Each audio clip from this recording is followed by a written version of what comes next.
Good evening, dear Medyascope viewers. Welcome to This Week in Turkey. This evening, we will have two guests joining us.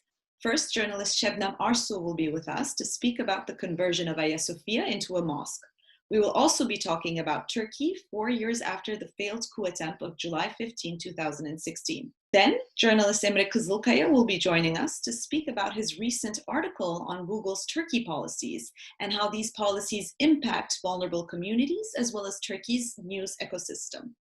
But first, let's take a look at this week's developments. As of July 16th, the death toll from the coronavirus in Turkey has reached 5,440, while the number of confirmed cases has become 216,873. Next on our bulletin is our news video on the conversion of Hagia Sophia into a mosque. President Erdogan issued a decree on July 10th allowing the Hagia Sophia Museum to be reopened for worship as a mosque. During the court ruling, the top Turkish court annulled the 1934 decree by Mustafa Kemal Atatürk, which had turned the Hagia Sophia into a museum. The Hagia Sophia Museum, that had been open to visit for the last 86 years, has been converted into a mosque as of July 10th, according to the decree issued by President Erdogan. The Hagia Sophia was built as a Greek Orthodox Christian patriarchal cathedral during 4th century, then was converted into a mosque in 1453 when the Ottoman Empire conquered Constantinople. It became a museum in 1934 by the Secular Republic of Turkey. Hagia Sophia's conversion into a museum has been a symbol of secularism as a significant part of the modern Turkish state founded by Mustafa Kemal Atatürk. Medyascope's founder and editor-in-chief Ruşen Çakır has commented on the significance of Atatürk on the case of Hagia Sophia as follows. The Turkish Islamic community has always had an increasing and decreasing problem with Atatürk's reforms, primarily with the abolition of caliphate. This is a clear and striking comeback years after what Atatürk has achieved. It is not realistic to say that the Hagia Sophia incident has nothing to do with Atatürk. However, Erdogan pays close attention to not define this incident through Atatürk. When Hagia Sophia was converted into a museum, Republican People's Party, currently known as the main opposition party, was in power. Technically, the decree was signed during CHP's presidency. However, the CHP leader Kemal Kılıçdaroğlu kept silent following the official declaration of the new status. The E-Party leader Meral Akşener has also commented the following regarding the decision. Hagia Sophia could be open for worship, but it should be close to politics. As President Erdogan signed a decree that allows Hagia Sophia to be a mosque again, the decree has received radical international responses from both religious and political leaders. The Istanbul-based ecumenical patriarch Bartholomew I, considered the spiritual leader of the world's Orthodox Christians, commented on the conversion of the museum into a mosque, saying it will turn millions of Christians across the world against Islam. Another criticism came from Patriarch Kirill, the leader of the Russian Orthodox Church. He has called for prudence and preservation of the current neutral status for the Hagia Sophia. In accordance, on the international political spectrum, the decision prompted immediate pushback from various political leaders. The Greek Foreign Ministry denounced the conversion as unacceptable and the breach of Hagia Sophia's status as part of a UNESCO heritage site. Hagia Sophia's transformed status as a mosque became infamous also in the global press. An opinion piece from the New York Times was titled, "Turkey's Islamist Dream Finally Becomes Reality" on July 14th. The following day, another opinion piece in the Washington Post had the headline of "Converting Hagia Sophia into a mosque is an act of cultural cleansing." Journalist Şebnem Arsu will be joining us now to speak about the conversion of Hagia Sophia into a mosque and how it will impact Turkey's national and international politics. Hi, Şebnem. Thank you so much for joining us this evening. Thank you for having me.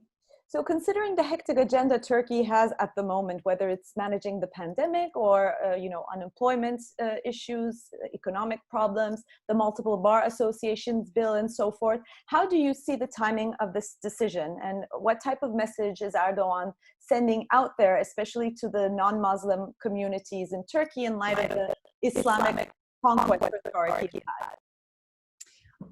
Actually, it is hard to see it as simply a message to any group because Erdogan himself, not long ago, but only a year ago, called this issue a political issue.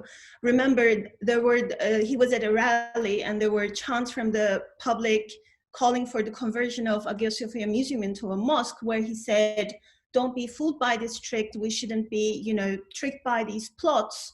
it is the first fill out the blue mosque, which is right across Hagia Sophia, and then let's talk about the conversion of the museum into a mosque. So he himself, the President Erdogan himself, identified this as a political decision.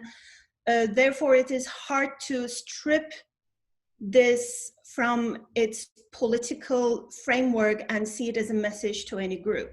So when we call it a political move, what does it mean? I think at least the political analysts that I've talked to tie this to the ruling party's declining popularity, and also an effort to curtain the real issues in the country.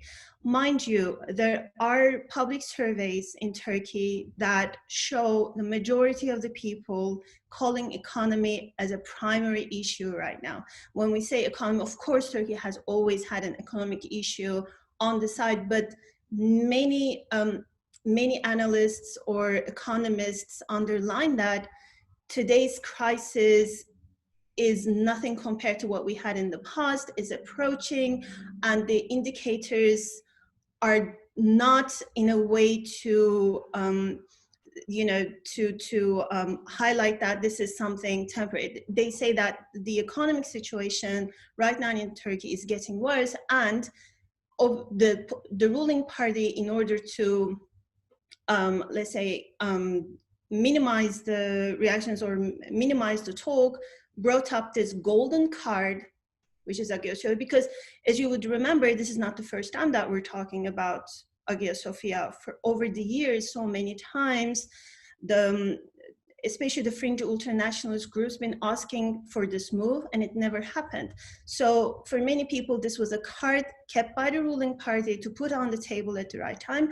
And this is the time because they needed an argument in the public to trigger the usual talk, which is, the secular elite has victimized the pious, and this is our final comeback to declare our victory. But some of the political scientists or political analysts that I talk to say that that argument doesn't hold any water any longer, because AK Party, the Justice and Development Party, has been in rule for almost 20 years, 18 years. So they're the rulers. If there's any group that is victimized, it is the secular elite, and the pious conservative masses are in control. So that was one thing that I see that didn't work this time. This was a very common template, a very common pattern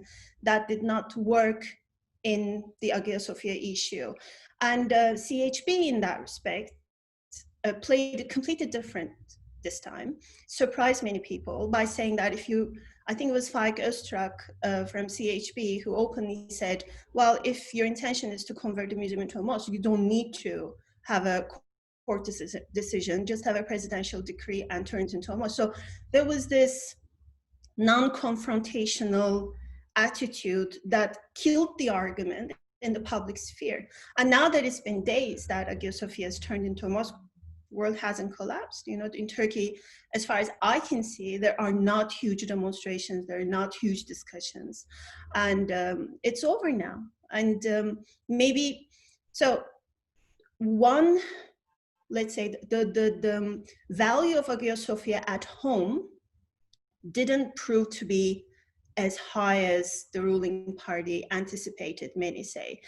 But then there is another way that the conservative constituency of the AK Party could be triggered. And how was that? It was through the international reaction. So mind you, the ruling party loves the argument that they're holding the front against international invention, and it's Turkey's sovereignty that they're defending.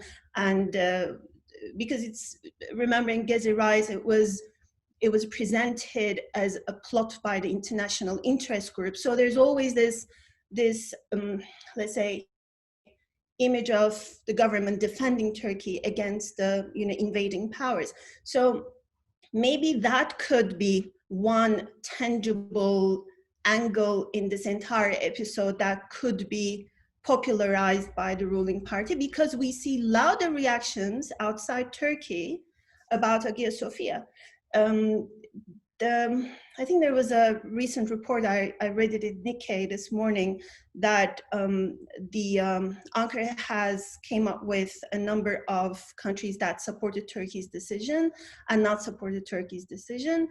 For example, from the Arab community, there is not that huge support. Wow, we've seen, and US calling it a disappointment. And it was not because, oh, our Christian communities in Turkey are undermined and they're oppressed by the government. Nothing along those lines. All the reactionary voices in the Hagia Sophia debate focus on the international values that that monument held for decades.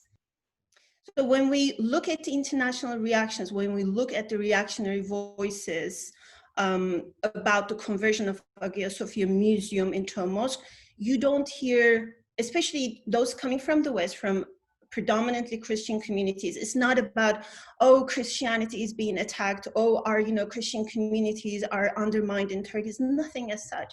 They focus on the universality of Hagia Sophia, the Arabic inscriptions on one hand, the angelic faces on the other. So that symbolize the possibility of the Christian and the Muslim world coexisting. It was a message of harmony. Many people will call it a cliche, Turkey being the bridge between East and West, but truly Hagia Sophia represented that bridge in today's highly conflicted societies. It is actually today, in the post-pandemic period, that the societies, when societies turned inside and become more introvert than ever, that we need these symbols of unity and harmonization and tolerance be protected rather than demolished. And in that respect, Hagia Sophia meant beyond its structural importance. I don't even get into the artistic importance or the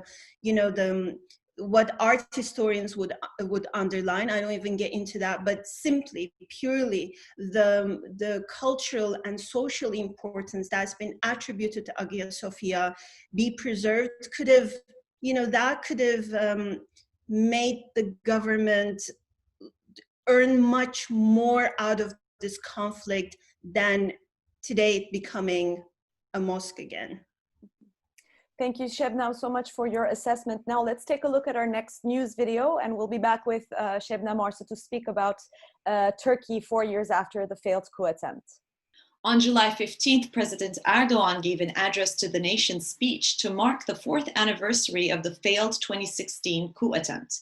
The main opposition party, the Republican People's Party, refused to attend the ceremony to mark the anniversary of the coup, stating that it was unacceptable that the July 15th veterans were not invited and lawmakers had to test for COVID-19 to participate in the ceremony.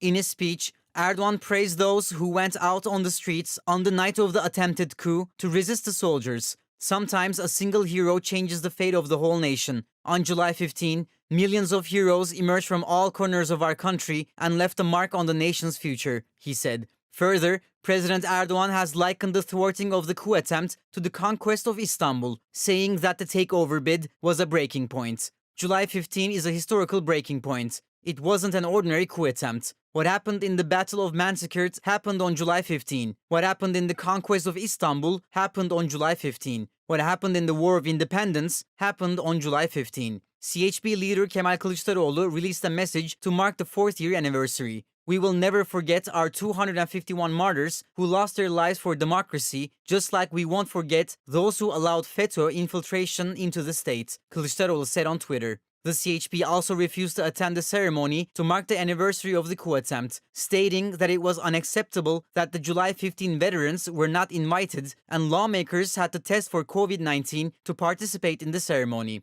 The statement released by the party further stated that the parliament should have held a special general assembly with opposition deputies being allowed to speak. Good Party leader Meral Akşener also released a message commemorating those killed and wounded during the attempted coup. I salute the people who saved their state on the streets, Akşener said. Future party leader and former Prime Minister Ahmet Davutoğlu had a harsher tone against the government in his statement, saying that it disappointed people who thwarted the coup attempt. He also said that the AKP is hand in hand with the pushists of the past. Our people have gotten rid of FETÖ pushists, but the government is hand in hand with all the pushists and enemies of democracy from the 70s, 80s and 90s, Davutoğlu said. Meanwhile, police prevented survivors of coup attempt from marching in the capital Ankara. The survivors wanted to head to July 15 Martyrs Monument after not being invited to the official ceremonies, but were blocked by police. They began a sit-in to protest the move. Police also tried to prevent the press from recording footage of the incident. Those wounded on that night have been asking where the money collected for them was spent, claiming that the donations collected had not reached them.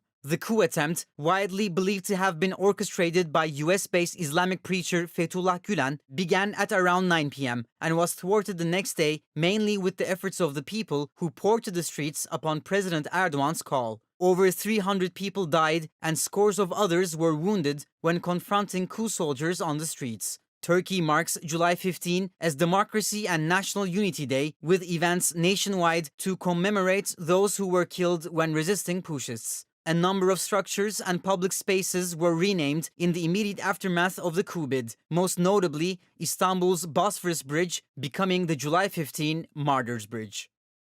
We're back with Şebnem Arsu to speak about Turkey 4 years after the coup attempt. So Erdogan said 4 years ago that the coup itself was a gift from God and that he would use the coup to make a new Turkey. 4 years on, do you think Erdogan has accomplished what's his goal? Hard question to answer, because what he meant with restructuring needs a clear definition.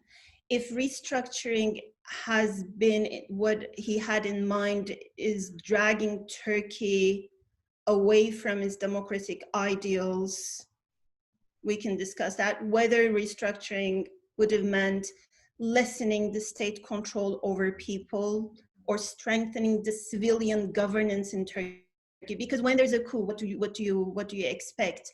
If it hasn't succeeded, if it's smashed by the civilian government, you would expect that government to take solid action towards the strengthening of the civilian society, so that the military would never ever have the chance to launch such an attack again. So in that respect, when we look at this, the current state of the civilian society in Turkey, I'm afraid no one, as far as I've spoken with as a journalist, no one has talked about a developing civilian society, but they've talked about the damage that's been inflicted on the civilian society. We've seen dozens of associations being shut down.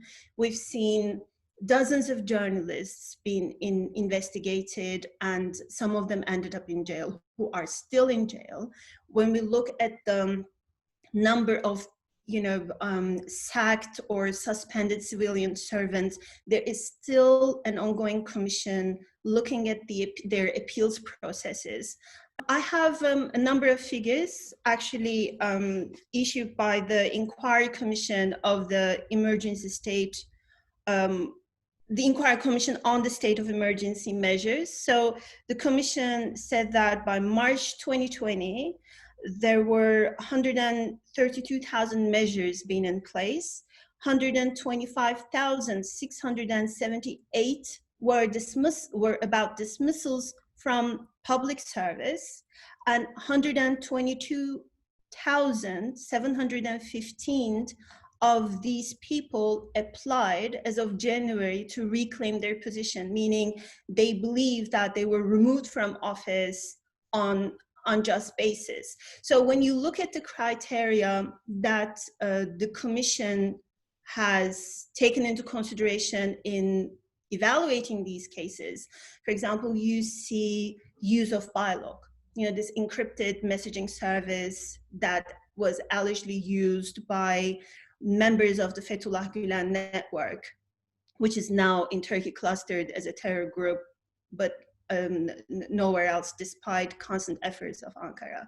So when you look at it is on its own a problematic. I was following one of the trials of media professionals that were claimed to have used Bilog, and it turned out that this free music app that anyone could have downloaded on our phones were directing you to a Bilog application. So you look like you were connecting on Bilog or on some kind of message. So these are technical glitches that now the authorities are aware of through the trial proceedings, but also landed many people in jail on, unlawful basis. So I think it was an immediate reaction by the government to protect the civilian government. But while doing so, there were so many unjust procedures along the way that eroded the trustability of the judicial procedures in hunting down the true perpetrators of this violent coup attempt. So it could have, it is such mass numbers of suspects, such mass numbers of, alleged criminals. It was full of stories of human sufferings. You would see people, an atheist person landing in jail for being a Fethullah Gülen network member. It's impossible. So I think that took away from the fight that the government has launched on the group. Also, I think it is important to say that maybe it was the coup attempt. Of course, we can look at the history of Fethullah Gülen network and the government splitting ways. There are reasons, and as journalists, we've been following it very closely. But for a very long time, the government had turned a blind eye on the way Fethullah Gülen network members were infiltrating into the state institutions. That has been expressed in an extreme loud pitch by many opposition newspapers, by many critics, and those people paid the price of their criticism by going to jail. And back then, it was obvious that the trial proceedings were fault. The evidence was no evidence. And the government, according to many people who've been following these cases religiously and Fethullah Gülen network closely, they claim that it was impossible for the government not know that there was this group and their affiliates holding up critical positions in the state. So, and then what would you expect? And then there's this person opening a bank account in a bank, officially supported by the government at one time, being accused of being a member to a terror organization. So, and then he's saying, but the government, the officials had vouched for this institution that I become a member of. How come I end up in jail and nobody else pays the price? Of course, the government at that point say that, the corruption scandal back in 2030 was the breaking point. So anyone who continued to support Gülen afterwards, in our books, was the, had, in our books, they had false intentions. But up until then, there was a huge structure being set up. I was in Washington before elections in 2000 and it was 2015, 16. And I was talking to,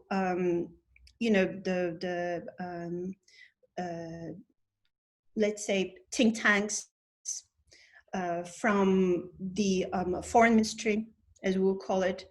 And they were the people who studied Turkey in Washington. When they looked at Turkey and analyzed things going on, they were like, why no one in the government is paying the price. Why no one in the government is held accountable. There are photos, there are open declarations of support. How come a civil servant simply putting money in a bank lands up in jail, and no one in the government actually is questioned why they have supported the bank and urged people to put money in that bank at the first place?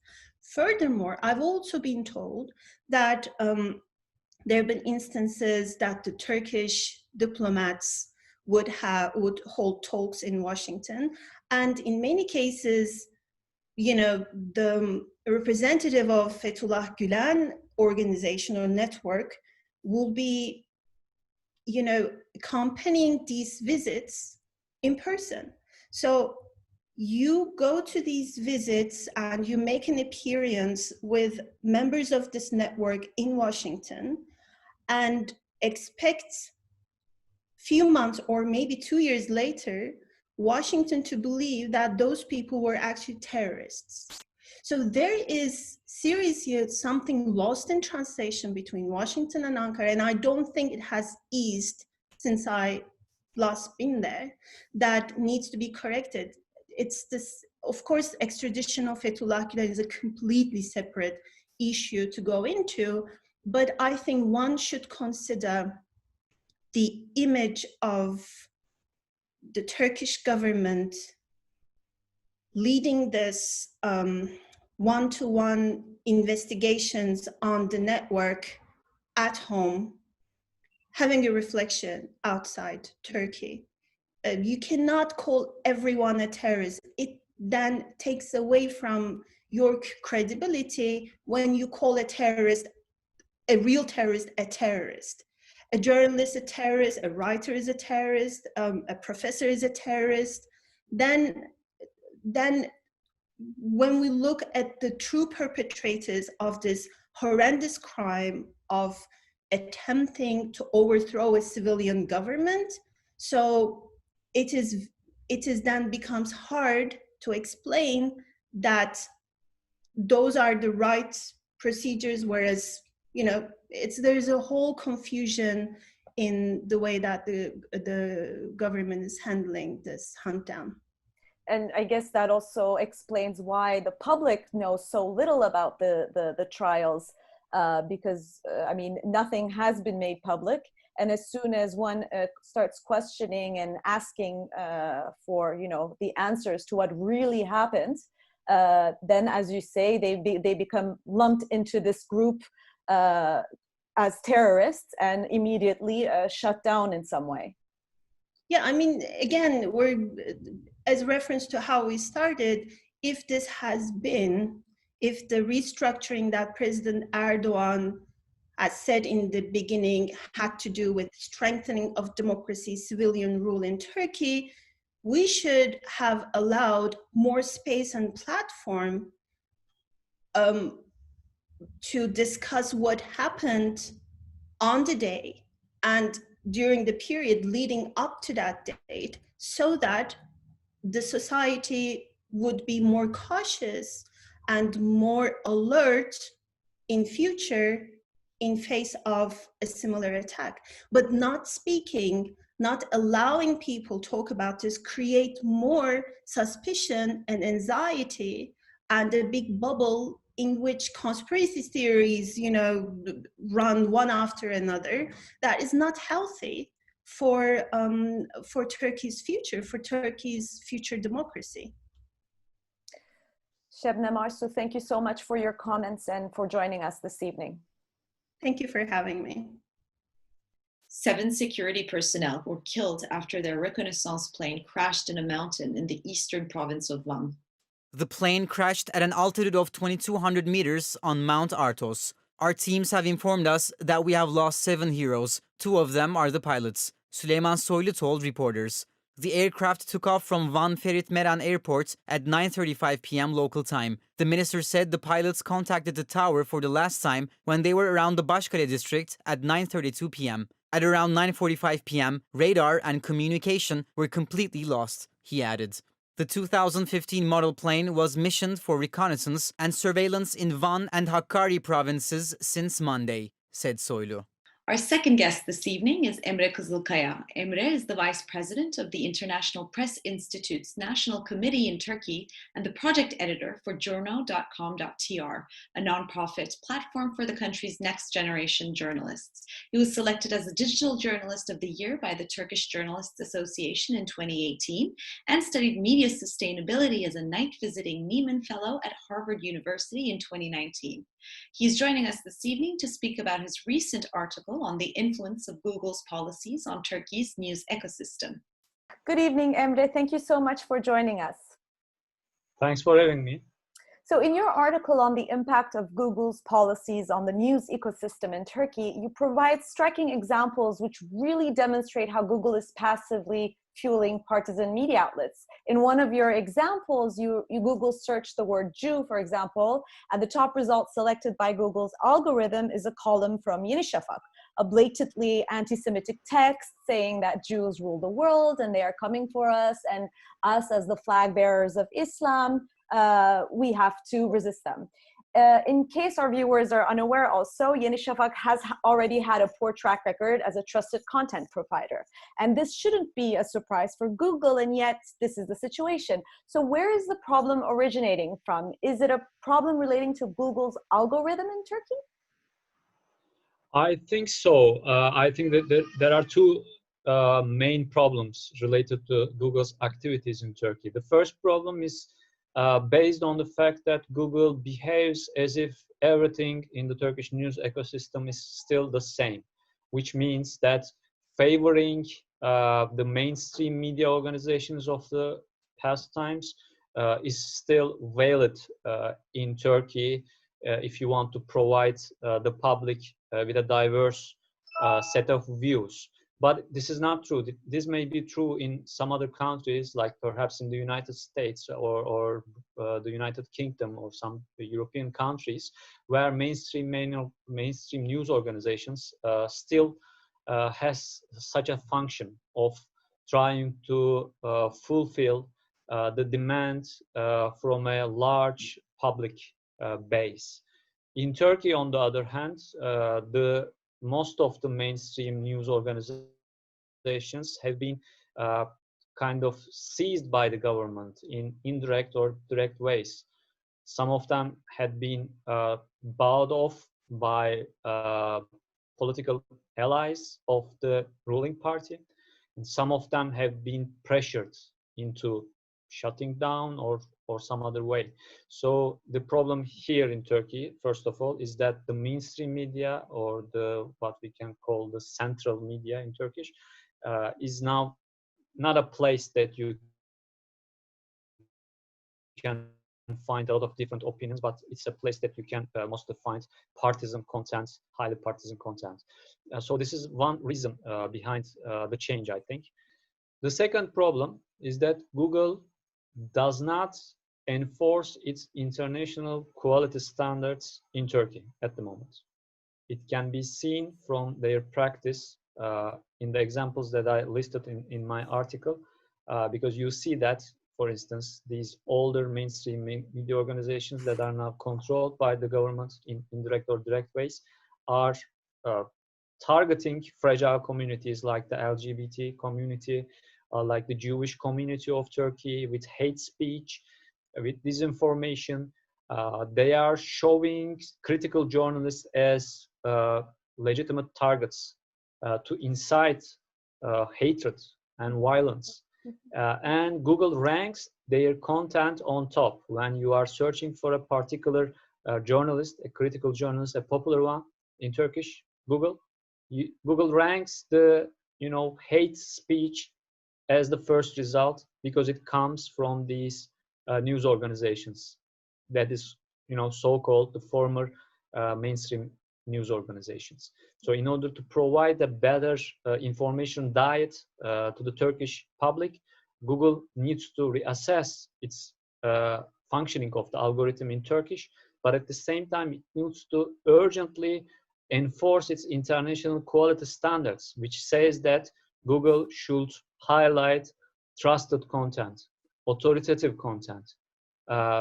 Right now, Google thinks that, I mean, the algorithm in Turkish thinks that anything that is published by these partisan news outlets are authoritative. They are authority on everything. So whether you search in Turkish for a Friday prayer, or for coronavirus, or for breaking news, or for your car make, if you are going to buy another car and you're searching for a make and price, they are again authorities. So Google favors them heavily, and it needs to be stopped as soon as possible because it risks lives in Turkey. Yes, there was also another striking example relating to the LGBTI plus communities in Turkey, and the big paradox that Google is actually in, because on the one hand, it shows a rainbow flag during Pride Week on its main page, but on the other hand, its top results are rife with hate speech from the same partisan outlets, as you mentioned. And you also, as you said one of the main reasons why Google, this is the case, is because Google is acting as if the Turkish media landscape is still the same. And yet it's not a big secret what has been happening in the media landscape in Turkey. And so in that sense, as you say, they're not enforcing their standards here. But why aren't they reacting? Because, as again you mentioned in your article, you've informed them yourself, you've reported these various breaches done by dozens of Turkish media outlets of Google's policy. So why are they, I guess, willingly ignoring the situation here? Mm-hmm. Well, there may be, as I also mentioned in the article, for the IPI and for journal, there may be two main reasons. As they did not really address to our questions in this regard, we are not sure, and it is not right to read their potential intents, but at the same time it can be easily seen that there may be just two possible explanations. One is that Google may be afraid of possible repercussions by the government, because as you know, even YouTube was once blocked in Turkey, and the Turkish government right now is considering to regulate social media even more severely, as President Erdogan even talked about removing social media completely. So this draft law is in the parliament right now, and perhaps Google is afraid of doing anything that may anger the Turkish government. This is one possible explanation. And the second one is that perhaps they are first, the big digital platforms, they do not act as long as their financial interests, their commercial interests are not at risk, or their public image is not at risk, or there is no risk of regulation, stricter regulation. So when they see such possibilities, when they see that the public is protesting them, for instance, just like we saw with Facebook and what Mark Zuckerberg did only after a lot of pressure from the public and regulators.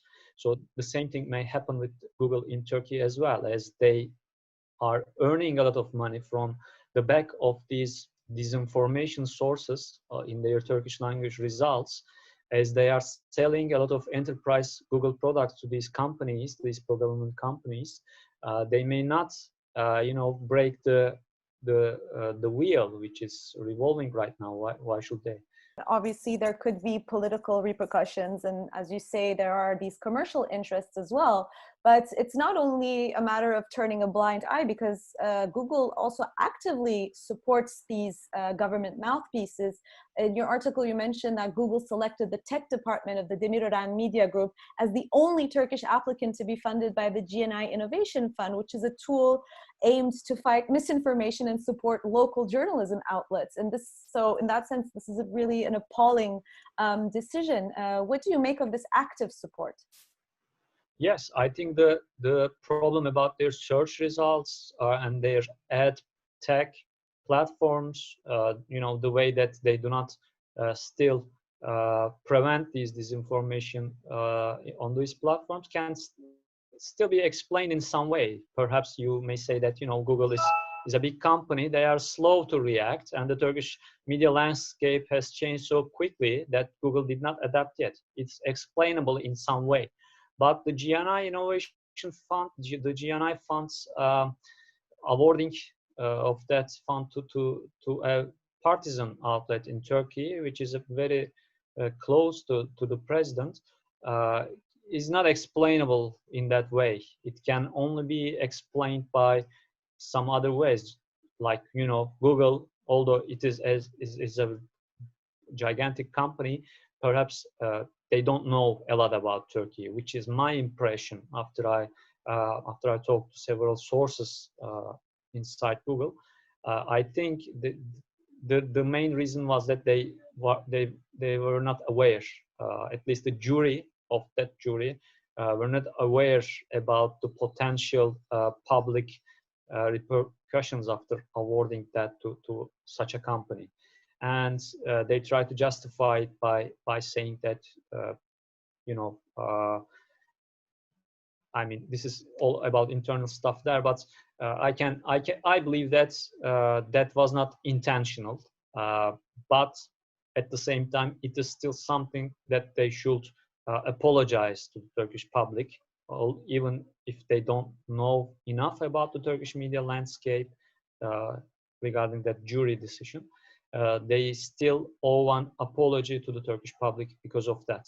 Mm-hmm. Yes, especially when it comes to funds. I mean, amplifying Erdogan's narrative and muting independence sources, especially when these revenues are so key for their survival, is, I think, very critical. And as you say, an apology and perhaps taking a closer look at what is actually happening in Turkey it's not a bad idea in that sense. Emre, you also say in your article that you've reported these breaches to Google and so forth. But what can we do so that Google understands its lack of action and how it bears serious risks and consequences in Turkey, both in terms of endangering vulnerable communities, as you say, but as well for journalism and journalists in the country? Well, first of all, as public, as citizens, we need to react. We need to protest Google's actions, or let's say inaction. It may be some sort of selective ignorance, or they may be like silent partners of a disinformation machine. Which one is true, we don't know yet. But in any way, we need to protest that. We need to raise our voices. We need to talk to Google. We need to contact them. We need to contact all kinds of regulators. We need to contact public opinion leaders of all kinds to put pressure on Google to fix that broken system in Turkey, because it is vital for Turkish citizens' right to information, because search engines is currently the top source for news consumers in Turkey. And as journalists, we are citizens as well, so we need to act like citizens as well. We need to contact Google, but we at the same time not only just raise our voices, but we need to delve deep into how Google and other digital platforms work in Turkey. So on one side, the government may be putting pressure on these digital platforms in terms of regulating them more heavily, but at the same time, the public is the real owner of the right to information, not the state, not the companies. So as we need to inform the public about the ways that these digital platforms work. Yes, as a matter of fact, a recent study was conducted by the Center for American Progress along with Metropole, and they, in that survey, it did suggest that the Turkish public, while still consuming, mainstream or pooled media sources, was aware of the fact that, this media was heavily censored and under the control of the government. So there is an awareness, but I guess there's not really an outlet, a way to go about overcoming this, I guess. Mm-hmm. Yes. Exactly. I mean, this is the only way that digital domain is the last refuge of the Turkish of independent journalism in Turkey, more or less, because television, especially television, which is the #1 source for most Turkish people, are almost completely dominated and regulated by the government through different ways. But digital media is still a place that independent journalism can not only survive but also can thrive. That's why it's important for us to raise awareness, the public awareness on that. Emre Kızılkaya, thank you so much for all the research that you are doing and for enlightening us on this topic. Thank you. Prominent Turkish author Adalet Ağaoğlu died on July 14th at the age of 91. A human rights defender, Ağaoğlu's writing focused on social issues and their impact on individuals. Adalet Ağaoğlu was a novelist and playwright. She is considered one of the foremost novelists of Turkey's 20th century literature. She also wrote essays, memoirs, and short stories. The award-winning writer was born in 1929 in the Turkish capital, Ankara. She studied French language and literature at Ankara University. Her first novel, Lying Down to Die, was published in 1973 and soon became a hit, later becoming a trilogy with the publication of A Wedding Night and No. Ağaoğlu's second novel, Thin Rows of My Thoughts, was pulled off the shelves at the 4th edition after charges were filed against her for humiliating and deriding armed forces. She was eventually acquitted after a 2-year trial. She was also among the founders of the Human Rights Association, which was established in 1986. That's all from This Week in Turkey. See you next Friday at 9 p.m. Good night.